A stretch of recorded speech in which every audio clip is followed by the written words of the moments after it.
Good evening. It's the Rutland Town Planning Commission, and it's May 14th of 2026. Welcome, everyone. Let's start with the Pledge of Allegiance. I pledge allegiance to the flag of the United States of America, to the republic for which it stands, one nation, under God, indivisible, with liberty and justice. Excellent. Okay. You weren't allowed to pass go, you weren't allowed to collect any supplies before coming in. The meeting has started, You were late. just FYI. It is recording. So just letting you know. Just letting you know. So, yeah, approval of the agenda is the first item tonight before we get to our public hearing. Move to approve. Second. Any discussion? All those in favor, say aye. Aye. Aye. Opposed? Okay, so, yeah, Mary Beth, right? Hello. Hi, Mary Beth. Hi. We just got started. So let's go into the public hearing for the Orin Thomas minor subdivision. And briefly, do you, Krista, or Kate just want to summarize the application, the request? Yeah. Right now. Yes, and then we'll ask if there's any comment. Okay. So we're just back for the formal hearing. You all should have two maps in front of you. One is the overall subdivision plan, depicting most of the things required in the subdivision application. The second is the actual survey plat, done by the licensed surveyor, signed by the licensed surveyors. Do you want me to review the whole thing or just? Briefly, if you would, yeah, yeah. The plan is to subdivide off, the parcel shown as, I believe, lot 2. It's 2.2 acres approximately. The plan is just to subdivide off and sell that parcel. Did you get maps? Can I come up and? Sure. Oh, sure. Hey, Norm. Please. This.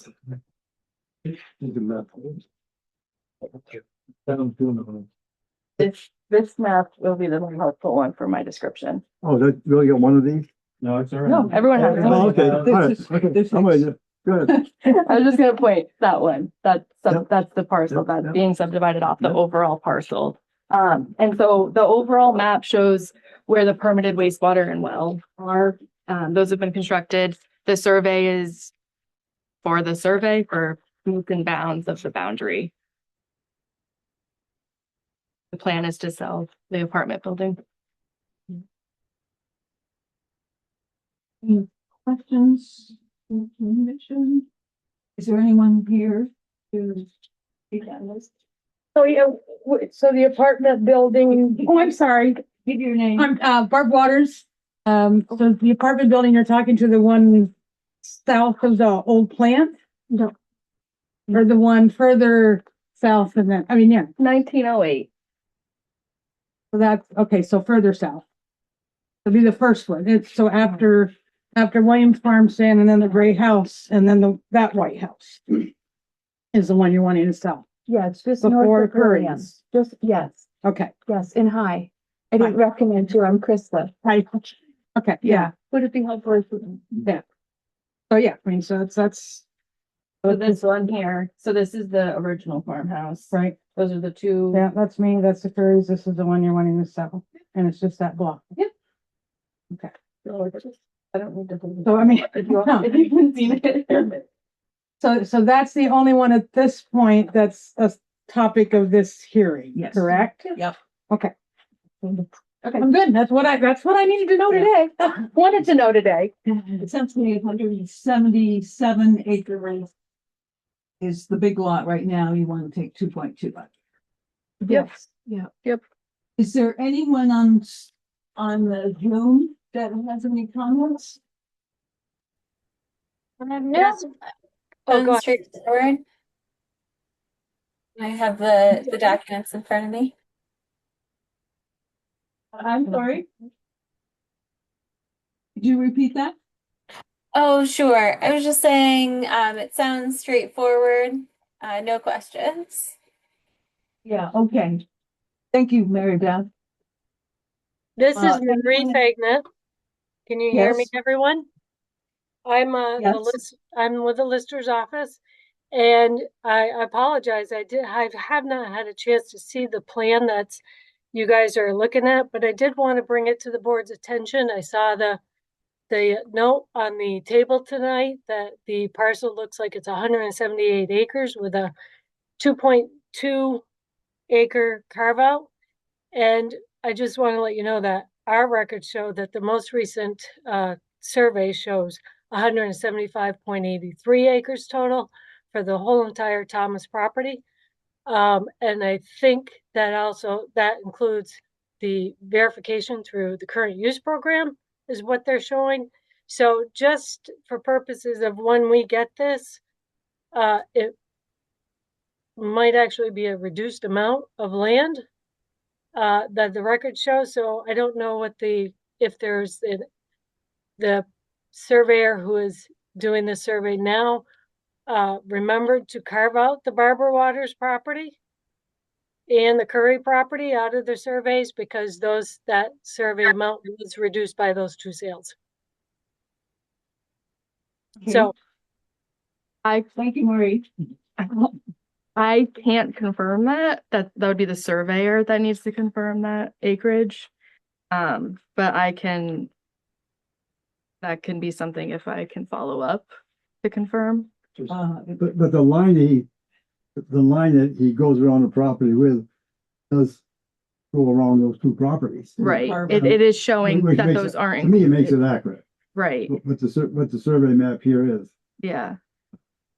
And the 175 sounds accurate to me because when I look back over the years, every time we sold, like Barbara's house came out, that's, think a little over an acre. And then the house just north of the apartment house is about an acre. And the acreage on the tax bill would come down a tiny bit. So the 175 sounds. Okay. accurate. We can yeah with see what this map. Eric, you have your hand up?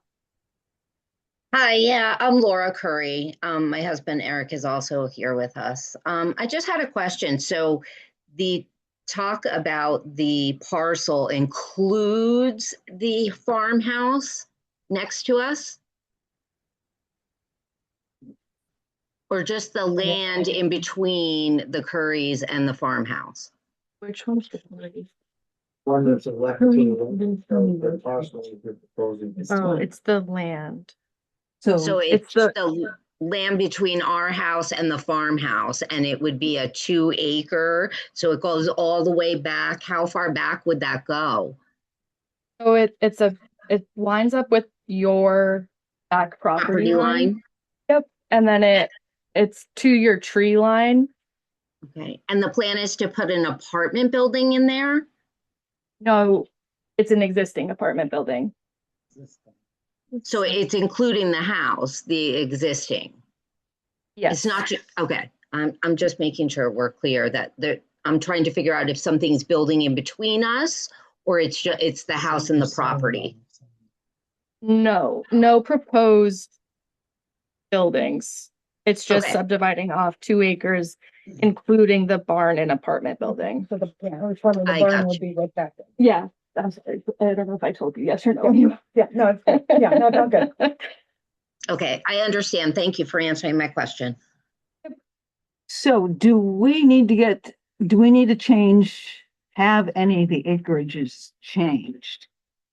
The proposal is 175 plus or minus acres into 2 parcels.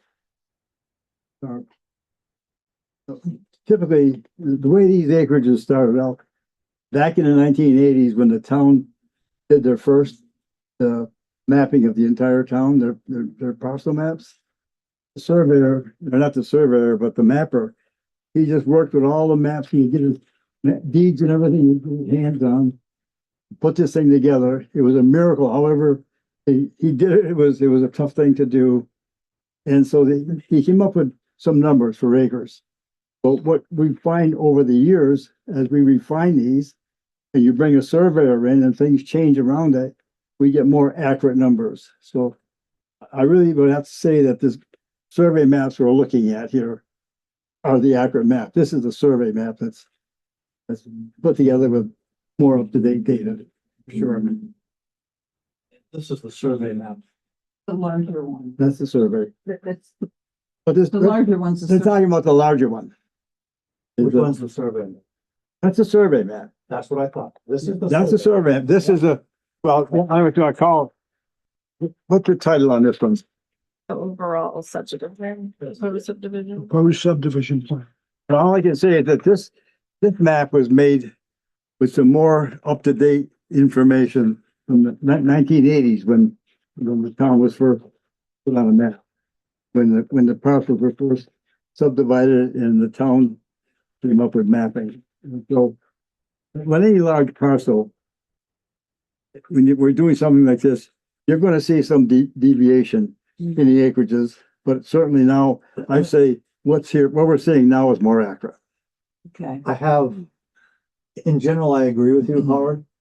I'm going to say that in this particular case, and I'm going to ask Kate the question, or whoever else can answer it, that this could be particularly ambiguous. Because it seems to me that the parcel that is being cut off at 2.2 is equal in size to the two parcels that exist for the two abutting neighbors. And that is what results in the figure of 1.7, 175.8 and Okay. 178. And so in my mind, I wanted to be clear what the full amount is of the unsubdivided parcel that Thomases possess and what is being cut out. Because otherwise, those parcels, the one that's already been cut out may or may not have been accounted for in this particular map, not the survey map, but the subdivision proposal. To avoid any ambiguity, this should accurately reflect the acreage minus the two parcels for Waters and Curry. That way, the 2.2 can be deducted from that. I am not clear after what you said, Howard, whether the 178 is the total amount of the Thomas lot, or it's the 178 minus the two previously subdivided parcels. Jerry? Wouldn't this have been from a professional surveyor's standpoint to say to agree with what Howard's saying? He would have come up with that number. The only reason that it's changed a little bit is due to the fact that it was probably not surveyed before, or if it was so long ago. I think the accurate number is what a professional surveyor is giving us at 175, 170, 178. I think that's the point that Howard's trying to make. I think that is the amount we have to. There's a discrepancy, Jerry, with Marie Fagnan's numbers. That's the only reason that I've raised this question. I get it. I could let you know that that survey was done in November of 22. It is not an old survey. It's not antiquated. It was done by a surveyor. It's in your tax map slide 138B, and it was done November 16, 2022. From there, Okay. and so if you were to, all I wanted to bring it to your attention, because it does create an issue for us, whatever you carve out for the White House is going to be the White House. That's a no-brainer. It's the remaining parcel amount that the Thomases get that they carry in their tax bill and are being assessed. So yes, 178 versus 175.87 acres. You know, to go back up and add 3 more acres to their tax map. But so whatever you decide to do, I just wanted to bring it to your attention. Our records, the state records with the current use and the tax map that's on file from 22 shows 175.87 acres total. If you take out the 2.2 from the 175 was what would leave 173.67 for the Thomases. You guys can do what you want. I just wanted to bring it to your attention. Okay, thank you, Marie. And I think we're talking about two different offices looking at two different things. And what we're talking about right now is the minor subdivision, part 2.2 acres. And that's what we're here to approve or disapprove, not the entirety of the acreage that Thomas's own. So with that, are there any other comments from the public? Yes. Just, and again, because I don't know. So what is all this, part 7, part 11, all this other down here about? I think That like future plans So or? those are the, Okay. I think we're gonna get. Yes, yeah. Okay. All right. No, that is, Okay. that is worded a little odd, but I think it's just referencing on the application what waivers we've requested. Okay. Okay, anyone else to speak to the subdivision? We're gonna, from the public, we're gonna be acting on it after we close the public hearing. Everyone's welcome to stay and join us. Anything else? Okay, let's close the public hearing. We're back to the regular meeting. Is there any other public comment on any other topics? From anyone? Do you want to ask? The timeline. Okay, we'll go down to new business. Can I ask? Sorry.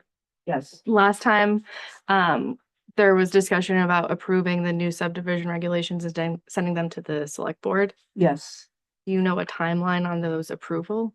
Yeah. Okay. But select board does have it. They have 120 days Okay. to act on it. I think it'll be sooner than that. Okay. But this will fall under the existing Yeah. regulations. That's more of a Yeah. doing work and Yeah. There was a wanting to question. know. There has to be a little more research on those. I don't think they'll take the 120 days Okay, or fewer than that. that's fine. Thank you. Okay, new business. So now we'll act on this request. We didn't get to the waivers the last time. So Kate and Krista, you have requested waivers on the identification of zoning districts applicable to the area to be subdivided in the entire tract. Can you explain that? The town doesn't have zoning. Number 7. Okay. Right answer. Number 11, you are asking that water courses existing and proposed be waived. So we depicted existing, and I just wanted to make sure it was known that we're not proposing any. So I didn't want to say yes because we don't have any proposed. There are existing water. Well, waterways meaning like we have wetlands on here and Okay. what turns on the map, and they're also not surveyed, and I didn't know if that would make a difference in how you look at that. I don't think so. Number 15, drainage systems, connections to municipal utility systems. There are. Okay. 16, parks and other open spaces. There are not. 17, other essential features existing and proposed. I didn't know what else was essential. Okay. So I included what I thought was essential. Number 18, the location of all trees on site. We have the trees in between the Purry's property and the proposed subdivision on the survey plan, but not on the overall proposed map. So we have the tree line and we have proposed trees, but I just wanted to make sure that we're not showing every tree standing on its own on the overall property. But the subdivision plan does have it, Right. or the survey has it.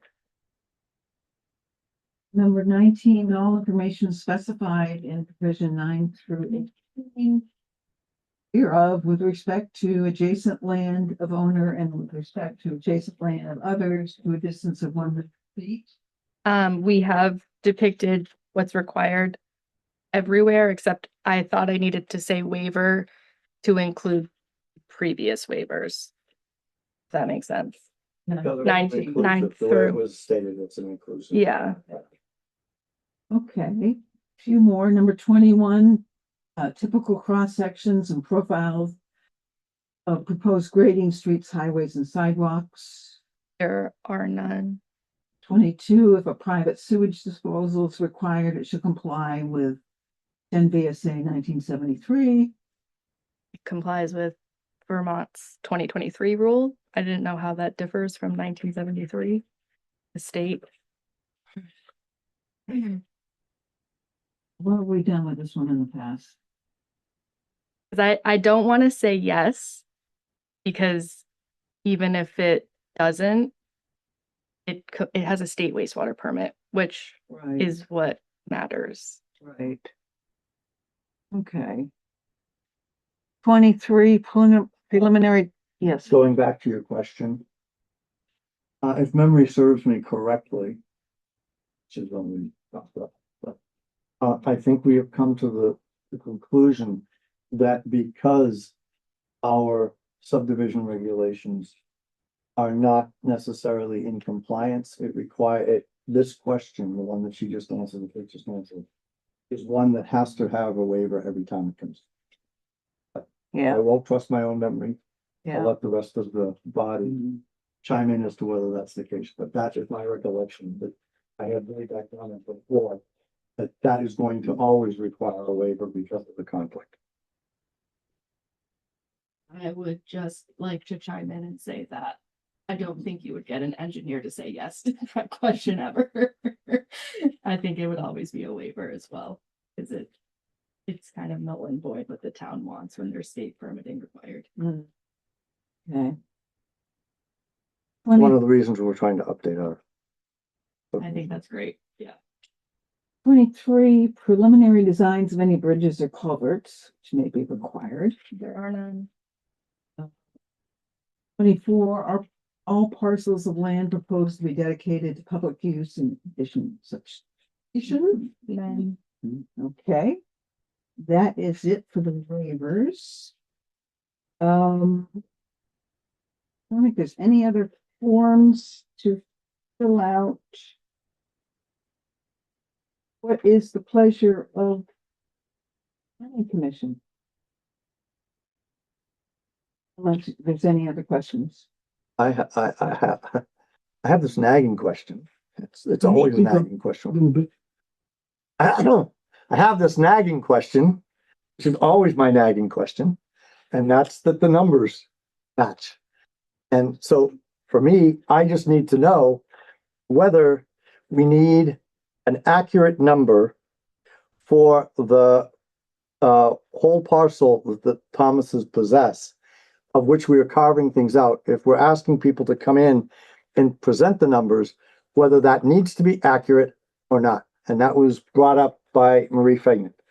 That's the only question to which I need an answer, and whether we as a body are going to expect that the numbers match so that it doesn't create confusion down the line. That's the only question that I have. The thing is, we're just, the issue at hand is the 2.2 acres. Right. And that's it. And I don't see any reason not to approve it. Whether the remaining parcel is exactly, when you have plus or minus this big a parcel, there's ambiguity there. That's why they put plus or minus down. And think about many of the lands that are bordered by streams. And we've had, You have a rainstorm, And you they have a change. different sized piece of property. we had this discussion when looking at another particular parcel. And we looked at it, and determined that if we're talking about hundreds and it's been identified accurately, I'm not going to split hairs on hundreds of points. But when you have a precise figure that happens to also be the amount of two other parcels, that creates an ambiguity that would otherwise not be existed or exist or explained by a survey error or a change in the landscape. That's my only Okay, issue with that. okay, Dana. The answer, yes or no? So is there a motion? Andy, would you like to make a motion? Sure, I make a motion, we approve this subdivision as proposed. I second it. Any further discussion? Commission side. Okay, I'll go to a vote. All those in favor of this 2.2 minor subdivision, the Thomas property, please say aye. Aye. Bye. Opposed? I'll abstain. Okay. So it has been approved. And couple of things we still need from you folks. The Mylar within 180 days, which looks like it'll be November 10th, by November 10th. So for the Mylar, I just want to take care of you off both plans. Just 1908.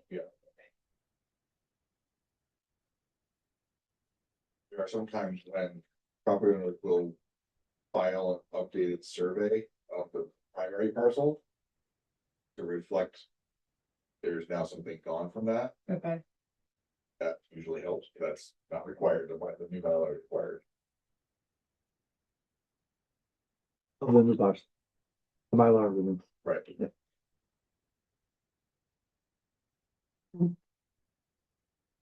You say 180 days? Yeah.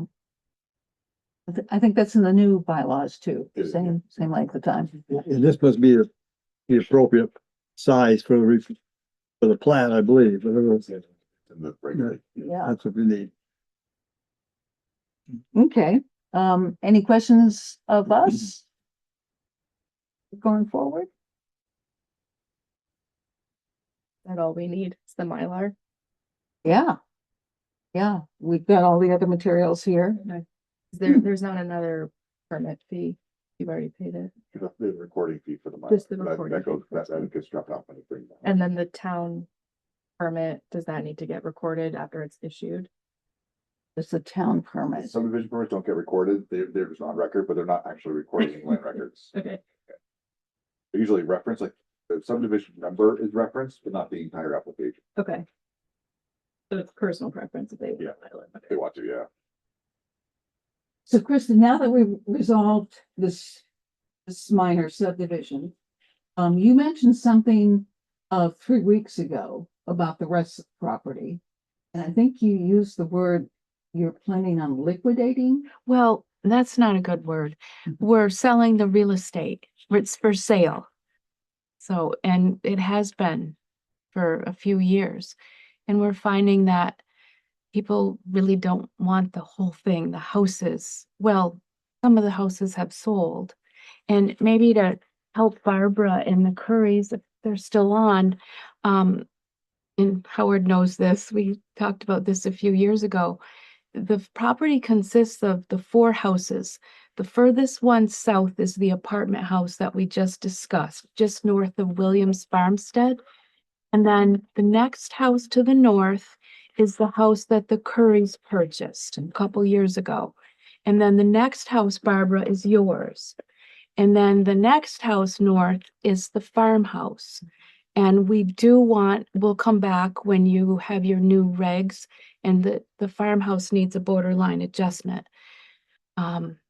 Just to make it a little larger so it encompasses the septic and everything just perfectly. And And then once the other houses, well, the two houses need to be sold, and then we're down to the land and the barns. And it's for sale. I shouldn't use the word liquidation. And then the new owner will have a vision, and it will be their decisions what they do. Is that Mhm. accurate? So you're hoping to sell it in entirety? Well, it's been listed for a few years. And The houses are, I think, easier to sell, Mhm. which is why the apartment building's been subdivided off, and then the other two. Mhm. And then the original farmhouse, I call it 2010, will be easy to subdivide off and sell. And then that way someone's not buying a parcel with 4 homes or 2 homes and not one home. And That's the only, a building that is a Livable. residence, 210. All of the rest are outbuildings or barns or garages or whatever. the office and Yeah. farms and that's correct. Yeah, that's the only residence, yep. Yeah. Okay. So how much of that is going, is that the whole property? The whole 178? Well, the other side of the road as well. The west side of 7, there's, All of that is up for sale, the entire, yeah, it has been. Yeah, And that is not on the west side is not included in the 175. it is It included. is included in the 175. the west side, I think, has more challenges to it than the east, but The west side has what? more challenges to it. Wetlands. Yeah, it's not developed, I think, for maybe a reason. But they have, it's just you haven't looked at it yet. And Yeah, Yeah. Well, thank you. Thank Yeah. you. yeah, thank And good you. luck. Thank you. if you know anyone, might make a great town office up there. I want to express my gratitude for the clarity of these maps compared to the last time, since I was the one who made the big stink. And it was very, very clear. My issue was not with you presenting. When I was making objections this evening, my issue was with how we are handling the internal discussion. And I still haven't had an answer to my question. We'll take care of that later, but I wanted to thank you both for doing an excellent job of presenting this in a way that was simple, clear, and easy to for the planning commission to make decisions on, particularly with respect to the waivers that we requested an app to do that. So kudos to both of you. Thank you. Okay. I think we're done on this topic. Great. And I'm going to, okay. Thank you. And then subdivision bylaws, the select board has the new subdivided. Thank you all. You've got. Good night. And they did notice something. I mean, they think they're very impressive. They were very impressed with the set of bylaws. They noticed something in the definitions that they're going to have to check on with Kevin Brown, and it's the subdivide definition, and it has to do with leases. A lease will not be considered a subdivision unless the lease is effectuated by filing a plat, plan, lease agreement, or deed in the town records. And the concern about that is it looks like any leases are grandfathered in, but any new leases, folks could go to the town office. The person leasing the land could go to the town office and request a deed or some of these other things. So they just want to clarify that language. Other than that, there were no other comments about this other than, good work and thanks a lot. Well, thanks for all the work that went into it. So I expect in the next meeting or two, Bill, do you have an update on whether Kevin got? I don't. Yeah. I think in the next, they meet every 2 weeks. they've got 120 days to act on this, or it just kind of goes away. But they know that, and they still want to see it in place as soon as possible because of the, the legal reasons for that. So we're doing that. Why don't we skip over Will Austin from the Regional Planning Commission is not here yet. He's going to come in person to talk about the town plan. We can move to the Pocket Park. And thank you, everyone has signed up for helping out on this. I did want to talk to those who have signed up for the signs, and that would be Dana, Mary Beth, Norm, Demetrio, who's not here, and myself. And whether you want to just concentrate on one of these topics, and we've got the indigenous people using that area. We got it serving as a crossroads, particularly during Revolutionary War period. We've got it being used by railroads, the marble industry, and the hydroelectric industry. So Dana, Mary Beth has indicated what she'd like. Dana and Norm, do you have any preference there? I just thought, initially I thought we were gonna have somebody else do the preparation and we would overlook it. But I guess you're asking now that research be done, et cetera, by individuals. I think given the timeline and the uncertainty of how much money we have, that we should probably go ahead. And Bill in his office has a stack of documents that Green Mountain Power used for their relicensing, and that includes one of them, one of the things that were sent to the federal government is 194 pages long. There's at least 15 pages in there of history and citations. So I think that's going to be very helpful to us. And I'm thinking now, I had an idea that instead of separate meetings outside the planning commission, that these groups, like the groups working on signs and the DAR movie, that we meet at the end of our regular meetings, that particular group. Even if we started meeting at 8:00? Nope. I cannot go beyond that. Sorry. Okay.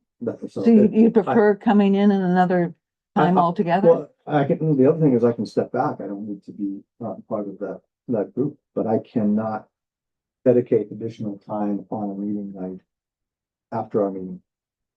Is anyone else in the same position? Okay, well, let me think about that. Nobody else is in the same position. Doesn't matter. What if we met, I can meet before our meetings, That's another option. like 6 or maybe 5:30. Yeah, that would give us an hour. Dana, is that any better? That's what the select board does. I can't answer that question. I know that I come from work. I try to get dinner. I come to this meeting. That's my Thursday. And I go to bed. So no, I'm not gonna sacrifice bedtime for a meeting late in the evening. Okay, I am already tired, and otherwise I'm sacrificing dinner, and I don't know if that's appropriate for my wife. So I don't know. I can pick other times when I'm available, but that would not. okay, Norm. Did you have something to say? No, I just wonder maybe if it would be a better fit for Dana not to work on the signs, but that's up. I said that. That's gonna be the most work. I don't need to. I can withdraw from that. Somebody else. I mean, there are plenty of people. Because, yeah, you Sure. have signed up for the trough as well. And you could sign up for some of the other things, um, kiosk, the amenities and things like that. Yeah, the signs are gonna take some work. And I'm just trying to make it as easy as possible I'm for good. members. I'm good before or after a meeting on Thursday. Yeah. And Mary Beth, before works for you better? Yeah, Yep. Okay. And I'm not probably sure a about, virtual option though, just because of the kids. Try to come in person, but can't guarantee it. yeah, okay. But that'll work out okay Yes. if we opened up the Zoom an hour early. I have a Okay, question. sorry about that, Dana. Oh, no worries. I have a question for Bill. Barbara indicated there's about 19 pages of history and that would be helpful to us in the materials you have. Is it possible to segregate that out from the 190 pages and give us? I've got piles of copies already made. I don't have time to go through them and pull things out. So you're welcome to take a copy. If whoever's on, we can talk about it after. I've got it all next door. You can look at what there is and you can see, And Norm, the reason I had Bill print the whole 194 pages is because there's a lot of photographs and a lot of other information in there that we might just want to know about. A lot of it's GMP centric, with their hydropower. But even that, we might want to know just so I know which pages where the history are, where they are in that document. There's also another document that was printed out that has very sensitive archaeological information that is not going to leave this office. But the other one, the 194 pages, can leave the office. I just need to get them in binders for everyone. So And identify what. that might be the first meeting doing 3-hole punches. So, and the citations are really good there. And then we also have, the book that has some pretty good information. So, my thinking is that, we do a start. We put down in those categories what we think is the most important information, and then we run it by the experts and the tribes and everyone else who wants to play a role in this. Maybe even opening up to the public, the town. My suggestion is for anybody working on this subcommittee of the history related stuff, take a look at the sign on the east side of Route 7.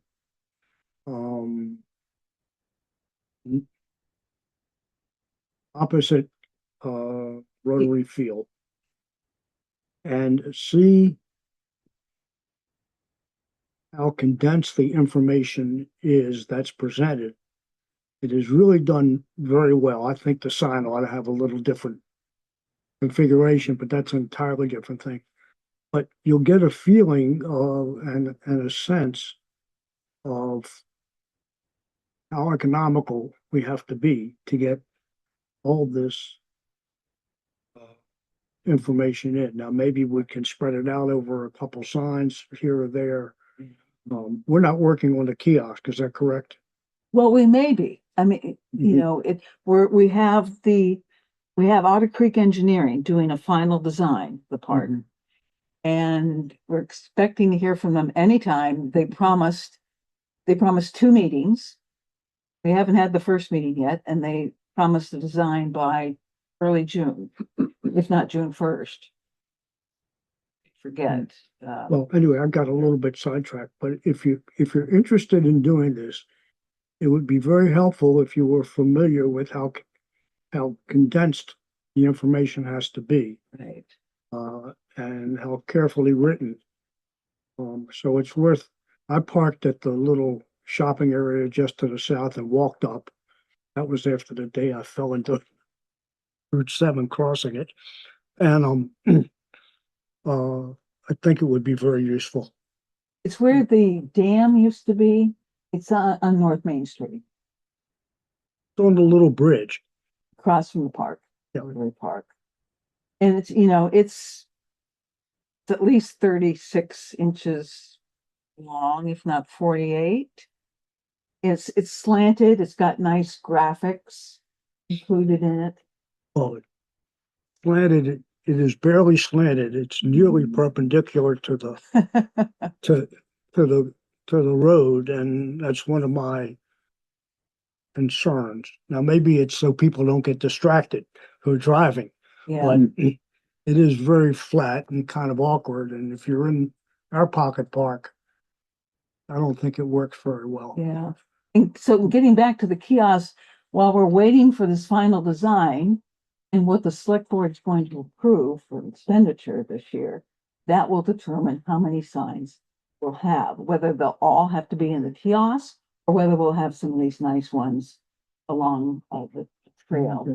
So I would be, would somebody do I would be happy to kind of pick up a slack there and do I too, though, I could get stuck together, but I can't meet before or after. I'm in exactly the same situation as Okay. Dana.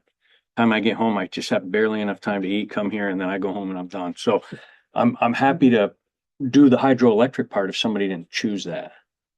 And I'll take the information from Bill and I'll try to summarize it and just get it here that everyone can maybe review it, but One more copy, one more set, Bill. well, I think, well, there's I would take Dana's, right? If Dana's Or gonna, Shannon, do you want to do it the same way as he's proposing? Do it as homework and then bring it to this group? sorry, Dana. I don't know, I really haven't thought about it. You had 4 areas identified, right? I think there's, But Five or let me six. see, I have Indigenous- indigenous people, crossroads with Revolutionary War, that was, I Yeah, bought yeah, together. crossroads / military railroads, marble Railroads, industry and hydroelectric Okay, industry. and, okay, so railroads. Hydroelectric and marble, right? Industry, there's 5. Marble and yes. Okay. I think that should do it. At least for starters. Especially since we don't know how many signs we have. And how many people do you have working on it? And now there's 6. I'm just the Not signs, including me, including you. there's 5. You don't need 6. So Right, you don't need it. I'll do the hydroelectric one, try to summarize the history of that if that, Well, yeah, I think in most cases we'll want to do them jointly, but that's fine. okay. That's fine. I mean, I'll just do what I can do, summarize and hand it off. And in most cases, I think the more minds working on it, the better. I see. Yeah, But you're an electrician, yeah, do I hydro, wouldn't mind doing, yeah. Who's an Andy? You wanna do it, but he definitely needs another set, Bill. please? I can get into it. So Dana, you're a question mark. Yes, so. I'm not hearing what you're committing to. Are you? Well, I wasn't committing to anything, and as Norman had said, the option can be that I step off of this particular committee because I can't do either one of those meetings. And I asked a question about how many different areas do we have? We have 5 people, we have 5 areas. I think that's a natural place for me to. Okay. I don't have a preference. Did you want to take up anything else? What am I already signed up for. The watering trough and preserving that. We've got the kiosks, which we're still waiting for word from GMP on what they're gonna deliver. I'm good with what I've signed up for. Okay. Okay, yeah, no, Seem like GMP I think your- do the thing on the your hydro. And they got the Comments records. about And doing it as a Hmm? unit Bill together. has that whole record. Oh, does it? Very That he important. submitted And, to states and the feds, so. we're gonna try and work in committees as much as we can. I understand these youngsters can't do it. I'm talking. Yeah, Dam got built. yeah. If we, maybe, Making power. is there a fifth person? Was that Mary Beth is also volunteered to do this? We've got, Amos question mark, we've got Jerry doing hydro and Jim, we will take this to GMP before we finalize anything. It may be hard for them to summarize this as much as we need it summarized. So I think that's why I'm thinking we work on it initially. So we've got Jerry doing that. Mary Beth has indicated a preference for indigenous and you can't read my writing. Early settler and early mills. Norm and Demetrio don't have preferences. But if you want to work on all the topics, that's fine, except for hydro. Yeah. Or when hydro comes back to us. I will work with you on whatever you say. Okay, And I'm thinking as we talk that maybe a meeting beforehand rather than afterwards is probably a better for our Thursday meeting. yeah, I think that's what we landed on. Okay. Okay. We're almost done with the pocket park. I just want to wrap this up. Do we, in light of the fact that Otter Creek is doing a final design, do we want to do another site visit, maybe before they put the finishing touches on this? So that we have more input. So that the people going to the meetings with Otter Creek, which is usually Bill, Mary Ashcroft and myself, can bring information to them. I don't see any people jumping up and down about another site visit. It won't be in the rain. I've been there twice. I found it very valuable. Just walking around and then getting a better feel for it. We did it, I don't know how many years ago, Yeah, it's been like 4. but I think if you have particularly you keep having questions or Bill or Mary, then as many of us as can should go. I know that probably knocks out Jerry and because it's during the day. But It doesn't have to be. It could be at our next meeting on June 4th. it'd still be light out, right? You can just start there. Mm-hmm. Yeah, but I think it's very helpful. Every time I go, I learn more. Yeah. And get a better feel. Was there a couple days ago. Really gonna be tough to move around. And the growth is really up this year. Yeah. Especially right there along the old highway. Right, Those willows or whatever those are, they're thick. very thick.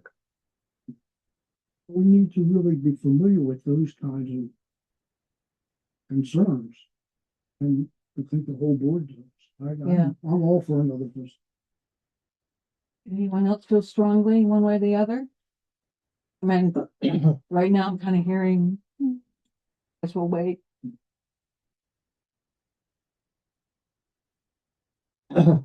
Not related to what we're discussing, but I think that the next step should be some identification and some clearing of it. Then that can set the stage for any of the other decision making, because if we go up and see something that's overwritten, we're not going to have a real good idea of how we want the steps. So I would say identify what can be pulled out, get the arborist or whomever else to come in and take out what is not going to be. That would leave us with what we have, and we can do the aesthetic plan. I don't personally need to go. Yeah, I don't know what Otter Creek's I couldn't agree with you timetable. more. That's the first step. Is to get somebody in there with loppers and that's allowed to clear out the junk, sort of, Yeah. see what we have. It's the whole identification process. Do we need- But yes, we need to clear things out, but as far as going beyond that, beyond the path that we want, it's determining what is native and what's not native, what's an invasive. And maybe clearing it out totally or just selectively clearing out the native stuff. Well, it could be native and still not be wanted. Yeah, so this is part of what we're paying Otter Creek Engineering to help us Oh, are with. they doing it, having an arborist as part of that? They're going to make suggestions. Or they're gonna come up with a final design, which will have suggestions like, Allentown, you do need to hire an arborist or whatever they end up being. I was just asking if we wanted to have any input before they come up with a final. Norm, Something just occurred to me. I'm embarrassed that I didn't bring it up before. But, I guess hopefully Otter Creek will take it into consideration, we'll look at it. But do we need permits before we move? that's what they do. That's what they do. Okay. They do that all the time. They get permits. They figure out what's needed and they get them. Because this is, so I forget whether it's a creek, stream side or riverside or. Stream alteration Not stream or alteration. floodplain. It has to do with what's on the sides of rivers and creeks. There's an area where it's. Okay, yeah. That's what they do for a living. Okay, I just Yeah. want to make sure. It hadn't been talked about at all. So mentioned. Okay, I think we beat this one. Down to an indecision for now. Okay, now we can move back up and we've got, you must be Will. I am. Thank you guys Okay. so much for having me. Welcome. Thank you. You can come up a little bit. I mean, you can sit there. The microphone's right up in there, so Oh, perfect. doesn't matter where you sit. I can talk pretty loudly too. I'm sure it'll pick me up. Yes. So you are here. I am here to, I'm here to kind of introduce myself. My name is William Austin. I am one of the newer additions to the Rutland Regional Planning Commission. I am the new land use planner as of the beginning of April. And so one of the things that we have been engaging in is doing some check-ins with our towns as you guys were nearing some of the expiration dates of some of the town plans across the region. And what better way to get a sense and introduce myself to everybody than to come here and talk a little bit about the town plan. Start that conversation. When does it expire? Well, You guys are fine. You have a year and a half still. There's still plenty of time, and these enhanced consultations are a requirement of statute to kind of check in. The RPCs across the state are sort of meant to check in with our planning commissions about around the 4 to 6 year period, kind of the halfway mark, see how things are going. And then you guys are kind of in that 24 to 12 month period before the town plan expires, and just kind of keep checking in, seeing how things are going. This is meant to be pretty informal. We don't have to dive into the town plan too deeply. I'll definitely be here to work with you guys when that time does come to actually start going through some of the updates. But really, what I'm here to do today is to kind of check in and see how things are going in terms of the town plan. I'm fairly new to the Rutland region still. I say new. I've lived here for about probably close to 5 years now. I graduated from Castleton University and I worked in the planning department up in Killington for the better part of 2 years. And I've now just landed right in downtown Rutland. And so I'm new to the area, and so I kind of want to hear what's been working and what has the planning commission here really been engaged in. Even as crazy as it seems that 2019, when you guys adopted your town plan, does not seem all that long ago to me at all. But I was just about graduating high school around then. And so. Thanks a lot, Will. Of course. Yeah, I'm just kind of getting a sense of. We don't have a lot of meeting to meeting contact or input to the town plan, or open it up, crack it open Totally. very often. But we did most recently with the Walmart, the super Walmart that's Yep. going in Mhm. it's the old Diamond Run Mall. Mhm. So we looked at what we had and have met with a lawyer who's doing that development a couple times. And I think every once in a while we have questions about our enhanced energy plan. Mhm. And as more and more solar projects get approved Yep. across towns, like haven't we met our goal yet? And questions like that. Yeah. But not much more than that, I don't think. Our day-to-day work. No, of course. These town plans, they're not something that you really pull out every single meeting to kind of go through line by line and see, what's kind of coming on the docket. But, is there one thing that is kind of helpful for me being a new face in Rutland Regional is sort of what have been some of the big projects that you guys have been engaged in the past like 8 years? Is there anything substantial other than what you just mentioned? But has there been any substantial? Well, it's wins Pocket or- Park is Mhm. probably one of the big ones. Mhm. That is Center Rutland Falls is just down the road. Okay. Less than quarter of a mile Mhm. away. We also spent a good deal of time with this creating new subdivision bylaws. We had a Yes. subdivision ordinance Mhm. that was way out of date. The legal citations were very outdated as well. So it wouldn't even meet legal muster the way it was. So it took a long time to fix that. Yes. It dated back to 1980. Mhm. There's been several amendments since then, and they just made it more confusing, actually. And actually, we were told by our town attorney that it had some zoning language in it. We do not have zoning, Mhm. so it was unenforceable. Yes. So we just finished up with that, with creating a set of bylaws for subdivisions, and just we approved it and gave it to the select board for their approval just in the last couple of weeks. Oh, well, congratulations. Congratulations. Getting it to the select board is definitely worthy of congratulations. I had worked on subdivision bylaws in Killington, and the fact that we got through the public hearings with the planning commission was a huge win in my books. Those are not always the easiest thing to get through. Yeah. But if you don't mind my asking, how would you guys describe your relationship with the select board here? Kind of the relationship between the planning commission and the select board. We're vassals. Yes. What did you say? We're vassals.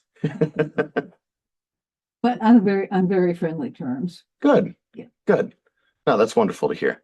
That's wonderful to hear. I know that keeping a good relationship with the select board has seemed to be very, very beneficial for a lot of different projects across town. And the chair, her name is Mary Ashcroft, chair of the select board. She comes to our meetings periodically, Oh, that's wonderful. Oh, that's especially really the great. ones regarding the Pocket Park. Very nice. Oh, that's wonderful. Yeah, well, so it sounds like you guys have been very busy, I'm sure, over the past couple of years. What are some of the things that you guys are interested in the future? I know you and I had kind of gone back and forth a little bit on some emails, and I know that there's plenty of things I'm sure that are coming up on the docket, but after going through your guys' town plan, you guys have a very, very well done town plan. I can definitely tip my hat to you guys in that manner. But looking towards the future, has there any been discussions of projects? Has there been, large scale things that have been on your mind? No. I've got a long list, so. Norm? Well, the only thing that was back and forth in the some years I've been on the board was zoning. Yep. And select board, the majority of the select board was not for it. Most of us have a strong feeling that it would be helpful to speak to everybody. I mean, some people are philosophically opposed to it. Yeah. And it is a philosophical thing with the members of the select board. But that's an issue that's always kind of been, in the cloud, so to speak. And Yeah, sort of looming over for a little while now.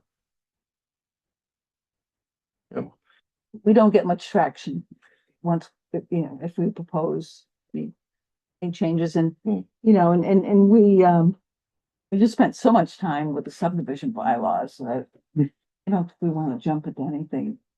Anyway, Norm. I wasn't suggesting, I really was just bringing him up today. I wasn't suggesting that. Well, Act 181. Yes. The new Act 250-ish language that's in statute and being changed as we speak. Yes. It's a village center right here, right? What should we do with that? I mean. So the main purpose of Act 181, and this will be little more high level, but the main purpose of Act 181 really is to see more development in currently developed areas. There's a real need for housing throughout the state. And so Act 181's original purpose is really to kind of combat that. And so one of the biggest barriers to development like that is Act 250. And so what Act 181 in the future land use mapping kind of really looked into is where are the areas where there's current development and there's area that is still suitable for future development, looking into the future, and can we mark those areas out to be necessarily exempt from Act 250, and instead that review would then be placed into the town's hands. So with a village designation, and Rutland Regional, we're holding I believe it's on May 19th is the next meeting. I believe that's our final public hearing on the. Okay, yes. I attended virtually the April 26th. Yes. May 19th in June. I can't remember what it is, 12th or something. The next one is over at the Regional Planning Commission. Yep. Not in person, but also you can participate virtually. Yeah. And then the third one is someone in Southeast Springfield, maybe. Yes. And so as that map is tied to the regional plan update, when that would get passed and that would be put into effect, a town that has a village designation, there's certain parameters that the town has to meet for the state to really grant them sort of the ability to review these projects within house rather than going through Act 250 reform. That development would then be under the town's purview to do their review, and they would not be subject to going to Act 250. So that's the carrot. And another carrot would be if this regional plan is approved, the village center, right here in Center Rutland, would be approved, yes. Right? And there'd be opportunities to get grants and other monies from the state for developing that. But what can we do with what kind of village center do you think we could even imagine? Well, so that's an interesting point, because that kind of does tie into a little bit of the town plan updates. Yeah. And so, when thinking of like a village center, I think a lot of people think of like multi-modes of transportation, so walkable streets, bike and pedestrian infrastructure, larger larger housing infrastructure, more green space, and, kind of bringing in what everybody kind of imagines a community to look like. And so there's a lot of possibilities for what kind of development can occur. There is, I will preference this by saying there is a tier system to this where towns that have subdivision regulations of some sort can opt into a tier 1B, which is essentially the exemptions for that would allow for the development on 10 acres or less for 50 units or less, or 50 units or less on 10 acres or less. And so that would be the tier 1B. That's not full Act 250 exemption, but a project that fits within those parameters would be exempt from Act 250. Because we don't have zoning, we don't have full activity exemption. Well, so it's not only zoning, but it would also be floodplain and river corridor bylaws that would meet the state standard, not simply NFIP, so the national standard, to join in, excuse me, to join in just for the, the flood insurance program. The state has much more, higher level river corridor and floodplain bylaws or bylaw models that, so a community that sort of meets and checks all the boxes of zoning, subdivision, floodplain, river corridor bylaws, all of that stuff, they would be able to apply for a tier 1A, which that is still a little bit up in the air of what that process is going to look like. They have not necessarily come out with what an application for a tier 1A would look like, because that's going to really, a tier 1A request would kind of rely on the shoulders of the town to complete that. Of course, there would be assistance from the Regional Planning Commission on that application, and there'd be coordination with other state agencies. But tier 1B is actually something that the town can opt into, and the Regional Planning Commission would apply to the Land Use Review Board on the town's behalf. So that would be more of a letter of interest to the Regional Planning Commission, and then that would sort of snowball The into. select board has shown much interest. Mhm. So, yeah, I just I don't know what we would do with a village center here. And you brought up river corridors. Yes. We don't have those. Mhm. What's the future of those? Are they going to be statewide So in a few years? the state is in process of creating sort of statewide river corridor bylaws. They have not been very vocal about the progress that they've been making on it. I think that they've actually, I've heard that they've gotten some pretty significant pushback from various communities and other agencies on making this a statewide requirement. It's been very tricky for them in the past to be able to move these along. But in theory, that is something that the state is working on, is developing river corridor bylaws. They have a bylaw model that certain communities have adopted in the past. It's very similar to floodplain regulations, where there's sort of, the bylaws essentially look at the channel embankment width. And so from the top embankment, there's a certain measurement that kind of goes, and it only applies to what's considered a perennial stream, so something that flows year round. And it would be from the top of that embankment, and there's a certain length of buffer that needs to be left between where development can occur, and the edge of that embankment. We've looked at that. We just don't know how to proceed with it. And then we heard that it was going to be mandatory statewide. But you're saying even that's a little bit on hold. I think that the state will probably end up coming out with something that's going to be sort of like an overarching state requirement for river corridor development within a river corridor in that sense. But I don't necessarily see that happening incredibly soon. I think that they're still in the process of developing those. So we'll need some guidance on what we should do with the town plan on that topic. Absolutely, yeah. And what about our enhanced energy plan? Will you be helping us with that too? Yes, I am more than happy to help with you guys on that. So it's funny you mention that because myself and the other town municipal assistance planner in our office, Sean Beatty, we're currently going through and we've kind of developed, or in past there had been like a developed model for how to proceed with enhanced energy plans. Um, we've heard from communities that they don't love that model. And even since then, there have been some changes to the actual standards. There's been, a lot of the plans reference a 2025 target goal, and we are now in 2026. And so a lot of this kind of needs to continue to update.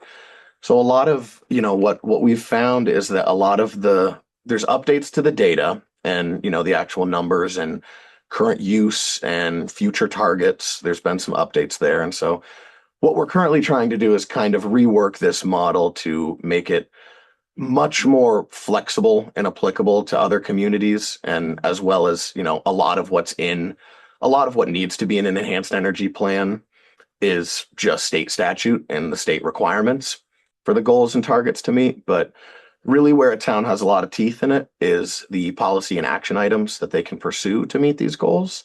Could those include a moratorium on future solar development? Don't see why not. Okay. 'Cause I think we're pretty close to that point. We think, I'm not sure there's much more land that we want to see Yeah. developed that way. Yeah. Like solar panels. Oh, yeah. I think we paid our dues along those lines. Or Yeah, no, absolutely. One thing that when I was working in Killington, one of the projects that I had done was we actually conducted a visual impact analysis that was tied into the enhanced energy plan. And so that was a little bit of like coordinating public outreach to get in touch with the members of the public, as well as working with, I never knew that this existed, but there's actual like visual impact engineers. And so people that we drive around in a car, go to the different areas that the public kind of expresses interest as, this is a visually significant area to us. And that adds a lot. That actually does add a lot of teeth to an enhanced energy plan. It cites very specific areas that are not necessary. You can't really use the language of restricted from development, but what it does is it limits the ability of any developer to come in and say, this is where we're proposing the project. If the town has identified this area as visually significant, the project is going to have a very, very hard time moving forward. Those are And the view sheds that we put into our Mhm. town plan. yeah, we got a class, a geography or a class from Middlebury College to help us yeah, when we did the Identifying plan. view sheds. What about the state's really large conservation goals? Does the regional plan indicate that Rutland Town needs to conserve more? not necessarily. There's been a little bit of some back and forth on that in recent, but there are certain lands that are kind of identified as conservation areas, but not necessarily that the town needs to conserve more land than is currently identified as like forest reserve area and stuff like that. And I guess there's some question about whether current use would be Mhm. included in what the state wants to be conserved. There's still some debate about. Yes, it's a bit of a rocky road recently. There's been a little bit of repeal within Act 181 on the tier 3 and the road rule that has been going through. That was actually repealed by the legislature. And so it's a little uncertain as to what is going to come of that at the moment, but Right, and this may have some impact on the Thomas property on the west side of Route 7. That's probably in current use now. Yeah. May count as conserved land, I guess.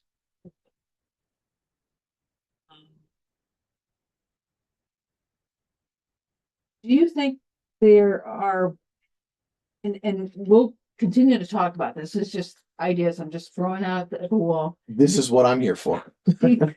What are the benefits of a town having like an energy committee or a conservation committee?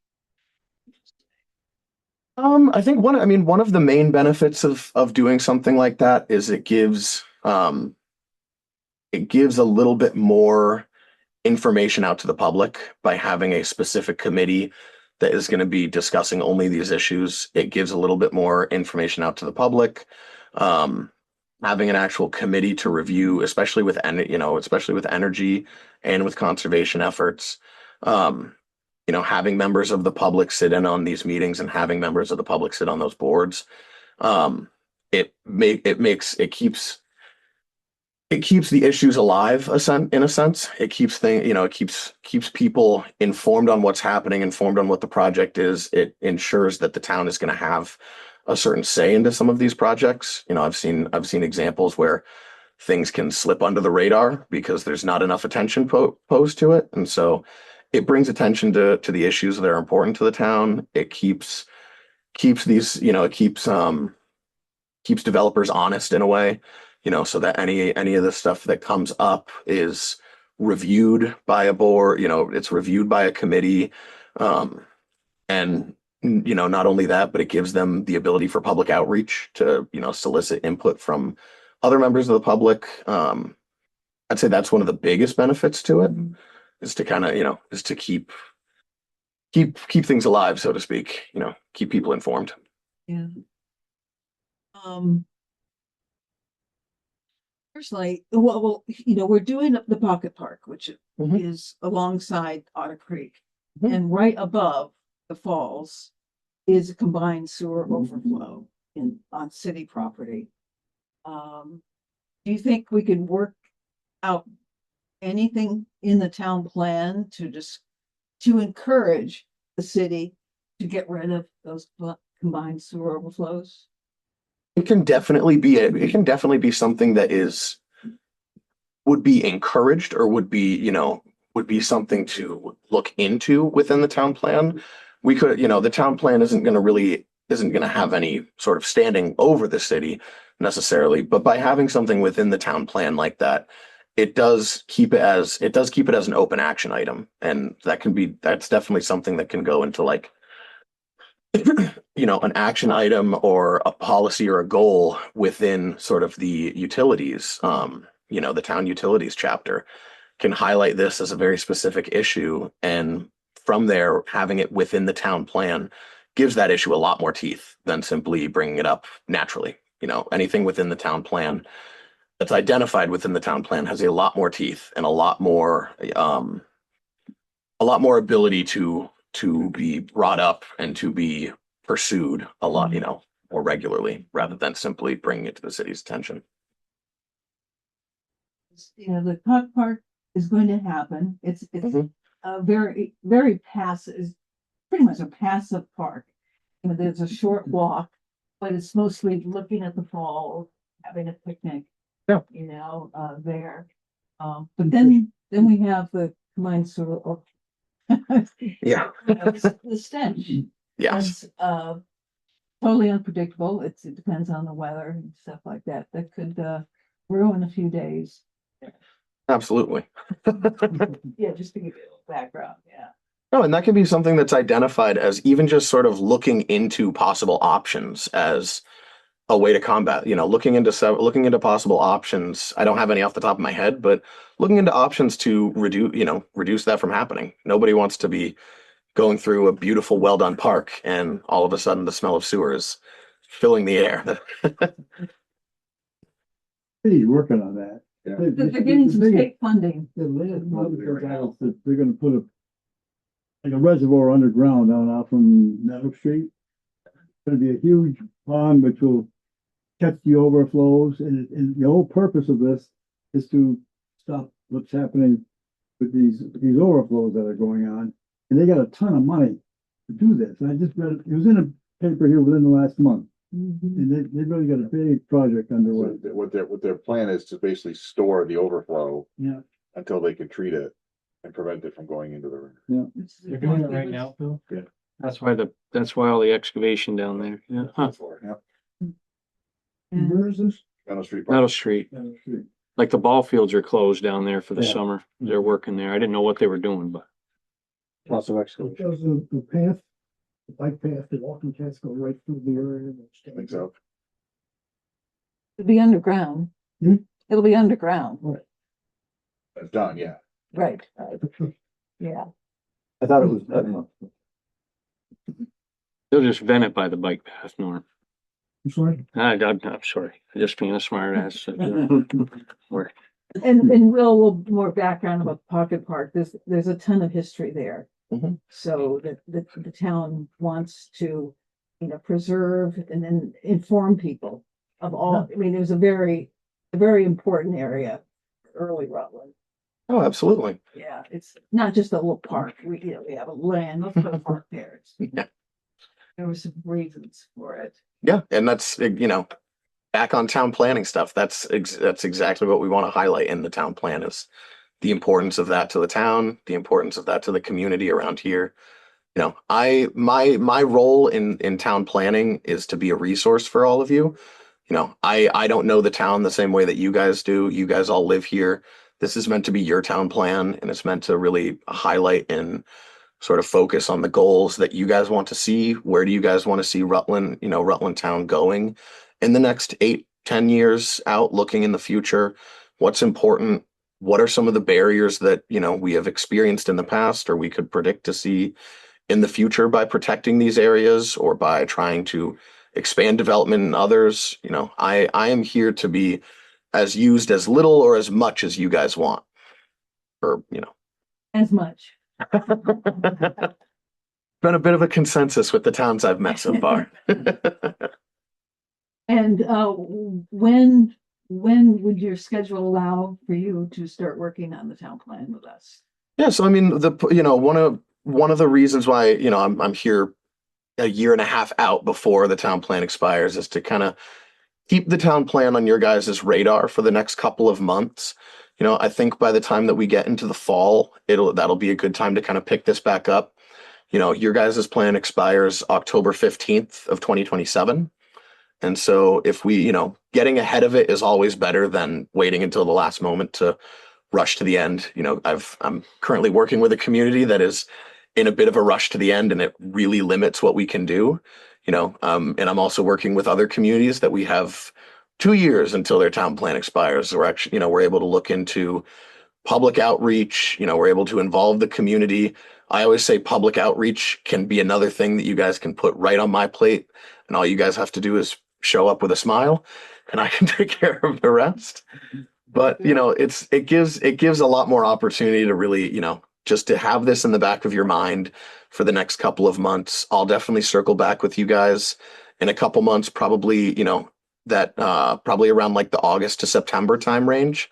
But this is just kind of, the point of this is to really plant the seed, just kind of keep thinking about it, pull it off the shelf if you have a moment and you've got absolutely nothing else to do. You can pull it off and start going through some chapters, reviewing some of the goals and action items. There's little things in there that will have to be updated. Like, there's data is going to have to be updated. GIS maps will have to be updated, and I'll take care of all that for you guys. But, thinking more high level of like, where do we want to go where do we want to see the town going in the next couple of years? What are the goals? How are we going to achieve those goals? Keeping that in the back of your mind for the next couple of months, and soon enough, I'll be right back here and we'll have the town plan projected on the screen going through it. Yeah, that sounds good. Yeah.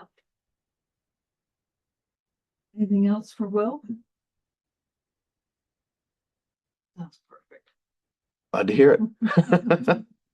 I look forward to working with you guys. Thank you guys so much for having me and fitting me in on the agenda too. I'm sure. I was gonna say. You have a chair set up for you. Oh. At the desk. Oh, that'd be perfect. You'll spoil me. And probably sleeping quarters. You need a lot of help. Luckily, I'm right down the road. I just moved into Rutland, so I've got myself a very nice, comfortable place, and I'm maybe a 5-minute drive from here, not even. Oh, okay. Don't give us too much information. No. I'm not gonna disclose the street yet, but I'm close. I'll just say that. You sure it's Rutland City and not Rutland Town where you live? I think I'm like right on the border, actually. Mary Beth, you okay? Yeah, enjoying the conversation.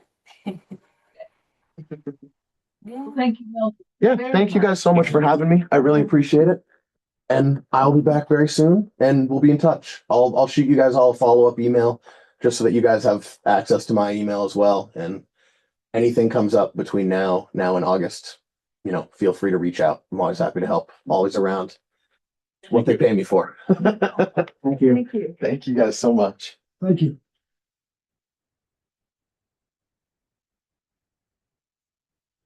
Even though we've got more than a year, it all has to be, that's when it has to be at the state. So all the public hearings that we have to have and notices have to be given, that's all has to be that time. This is getting to be a full-time job.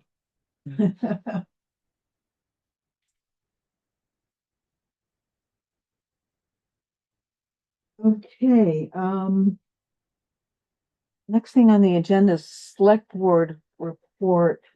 We did hear from the Walmart folks at the last meeting. They kind of gave a pretty good argument for why they have to hold off on the demolition, but didn't make entirely good sense. They obviously want to do everything at once.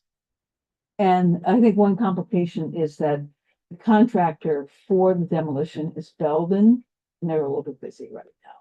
Well, they haven't had the approval to build yet. It's very close. Very They have an Act 250 permit to demolish, Right. and they promised they were going to do that like earlier this year. I don't know why Now, once they get the construction Act 50 permit, they're gonna get the two together. I'm sure that's part of it. I'm I mean, sure why would that you is too. spend millions of dollars to demo if you didn't get your permit to rebuild it? So I'm sure there's a reason why they're waiting. I mean, it makes Yeah. sense to me. I wouldn't spend $1 million to do something Yeah, and find out yeah. I can't do the second step. But Especially that's when you something they have, said at the beginning. Well, you have They said rehabable buildings there That's what they that say. exist. Jerry, Yeah. the schedule that was presented to the select board. When they were asked to approve the municipal impact questionnaire, which was part of their demolition permit, was that we are going to demolish the building end of 25, beginning of 26. Yeah, That was the schedule that was given to the board as part of that process. right. Since then, they have decided that they want to do the demolition of the Sears building, and then site work can begin while they start demolishing the rest of the building. The issue the board has is that was not Right. what was brought to them in the initial So application. I mean, I'm just saying the issue's money. I mean, it's always Nobody's money, questioning that. Right. Transparency right? is the what's the question? Right, And the question about the continued safety right. issues up there, you know. Lot goes Rutland on would there. prefer it leveled and people not be attracted to empty buildings and all that kind of stuff. So, They did make an agreement, right, to get the fencing repaired, They get it repaired. that they got it repaired, and and then it gets broken into again.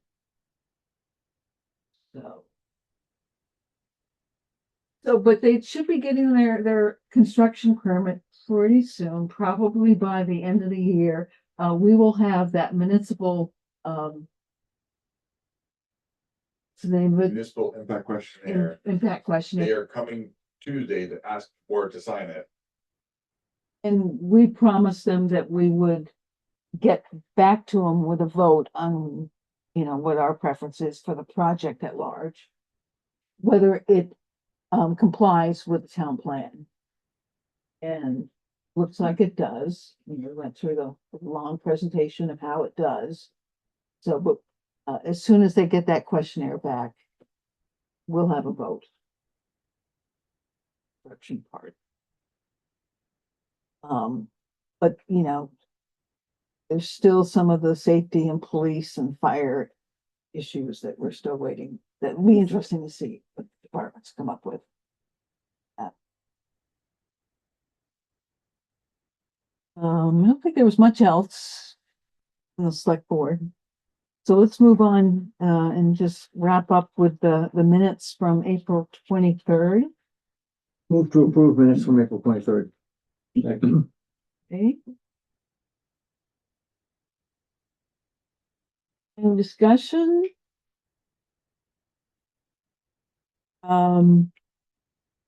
Let's see. Mary Beth, you're not allowed to vote. Right, I Because was on vacation. Yeah. And Andy. So, everyone else ready for the vote? All those in favor, say aye. Aye. Aye. Opposed? Okay. And entertain a motion to adjourn unless there's anything that, Do we want to talk about any potential subdivision applications? oh, yes. Good thing you came. Do we want, as we wait for the select board to finalize or approve the bylaws, do we want to put new applications on hold and wait for the new bylaws and, you know, the different things that are required in the new bylaws take effect? But there, or do we want to just keep using, like with the Thomas property, keep using the existing ordinance? Bill's preference is probably to wait. Simpler. Just to moratorium on new applications while this whole thing while the whole thing works through its process. Yeah, which may not take that long. When the 15-day notice for their public hearing, at least that. Has that been done? No, they're waiting for that lessee language to correct that. Did you have something, Norm? I would be concerned by putting a moratorium. First of all, is there authority to do that? Statutory authority to do that? I can't cite it offhand, but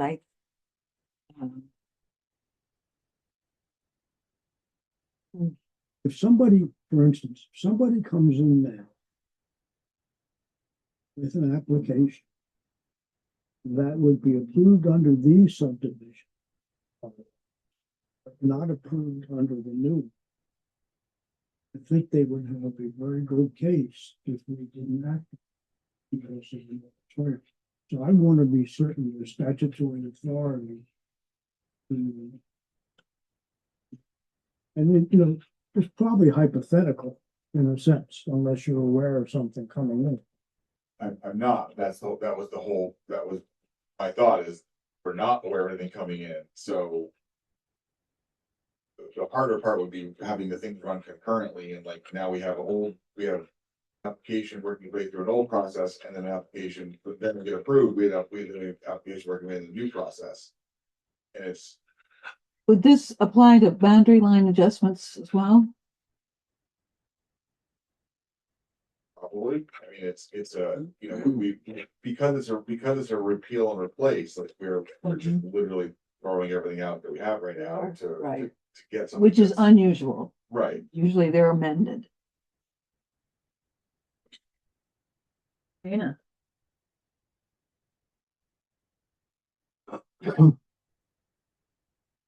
This is gonna sound contradictory to the way I usually argue things in terms of being very clear and specific. But what I'm gonna say is, what we have is junk. We've been working with junk for forever. If anything, the new bylaw provides clarity and will help refine what we already have in place, not counteract anything that we're currently doing. It will reduce the number of waivers that we have to go through. But other than that, and it makes it clearer for the applicant. If the applicant chooses to put in a request because of a timeline, I would feel an obligation to try to help them meet their timeline in terms of being able to move a project forward, rather than putting an arbitrary delay period, moratorium, waiting for the select board or somebody else to adopt the new, go through the process to adopt the new bylaws. We have been working on this almost 2.5 years. And we have been able to navigate, in spite of some of our hiccups and in spite of some of my punctilious focus on numbers, we've been able to navigate just about every single request for a subdivision. I think it would be unnecessarily cumbersome if somebody did happen to approach you, Bill, and ask for a subdivision application. And for us to say, well, it's on moratorium until the select board finishes their process. I don't think that that's fair to them. Yeah, one option is to move to have a moratorium, and I think we'll have to include boundary line adjustments too, contingent on the town attorney saying we have that authority. It's That's just whether or not not- you know, it's just a matter of if everybody agrees that that's something that is beneficial, because like you said, the clarity of the new process is 2020 versus what we have now, so. Yeah, I don't think we should have a moratorium. If it's time is of the essence, then the select board on them to get moving and get us a new approved set of bylaws. So I think we should accept applications just the way we've been doing it all along. And when the date comes for the change, that's the day we change it. When we have the new document approved. It's more of a legal issue here too. No problem, let's. Okay. yeah, so there might be some, so I think Bill is trying to avoid any overlap, some applications that, started out as the old ordinance, with the old ordinance. I totally get it, but I gotta agree. I just feel like we got an obligation to the townspeople. If they come here with a project, we've got to serve them. That's just kind of what we do. I think if we want to seriously think about a moratorium, I think we need to get an opinion from council quickly to see if there's authority to do it. It's not worth it. Yeah. Yeah. You can go ahead, Bill, if you want, and report back to the next meeting. We won't have the bylaws approved by then. Okay, consensus is we'll stick with the system we have and change when the select board with the bylaws. Okay. Anything else? Just a question that has gone unanswered for most of the meeting. I just want to put it back out there. And that question was the one that I asked about whether the numbers on our documents and information and what gets filed in the clerk's office need to reflect the current state of things or not. It's just a simple yes or no answer. Well, why don't we have the new head lister come to our next meeting? Is that Marie? Yeah. Marie Beth. Because I totally didn't mean to say that she's not totally qualified and doesn't know exactly what, we've just run into this often. I mean, it's not that uncommon that we run into this So I think we difference, just- and I just kind of tend to agree with Howard. We've seen it, so. I think we need to clear the air I- with her. I'm not sure. And I think in this case, if there was a discrepancy between this one and this one, the way that happened on that last application. Yeah. Then I'd say you're absolutely right. They should agree. But because this doesn't agree with something in the town office, which is to say which one is wrong, we got a surveyor's stamp on this. So we have every reason to believe that this is accurate. Oh, yeah, I have no doubt in the accuracy of this. That was pretty clear from the very beginning. You're saying the accuracy of the total piece, Yes. but was that not that was a new survey of the total piece? But that new survey isn't gonna get recorded. That big map isn't. Won't get not recorded.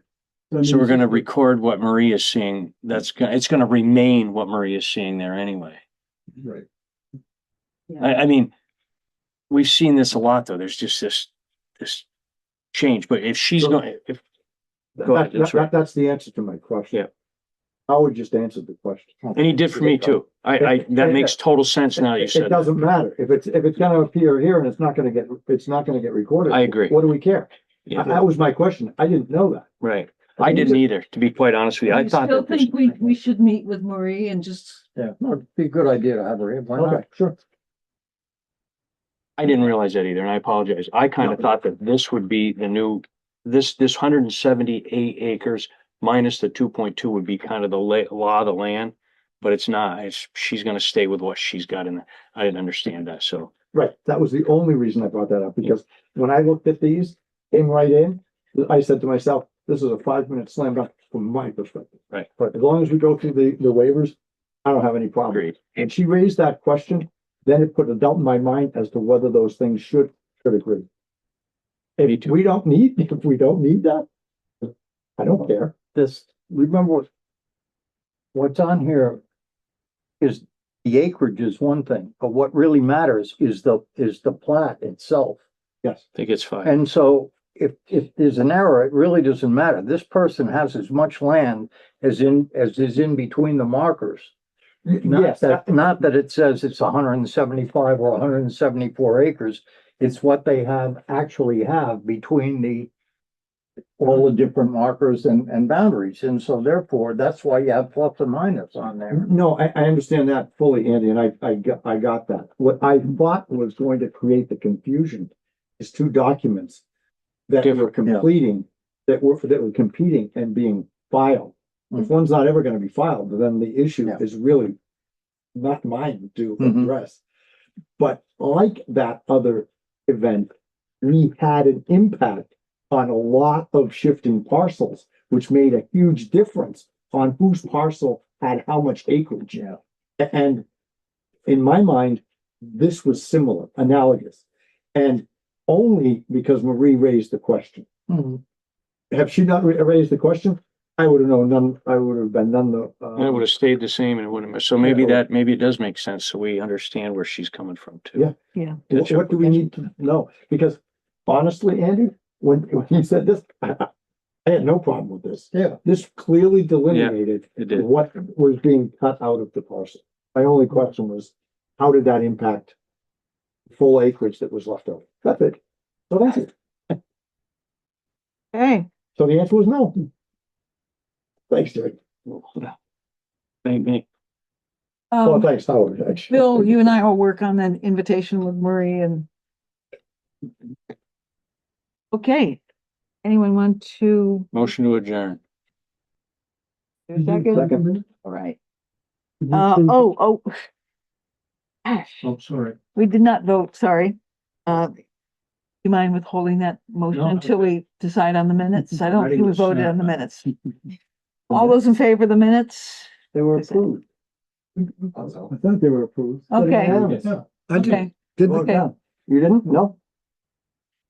I think they were approved, yes. I don't think Norm heard it. Oh, okay, There's a I'm sorry, I lot. apologize. I It motion, was quick. you It was second, quick. everybody said aye. That's what I heard. That's what I. Okay, we're adjourned. Thank you.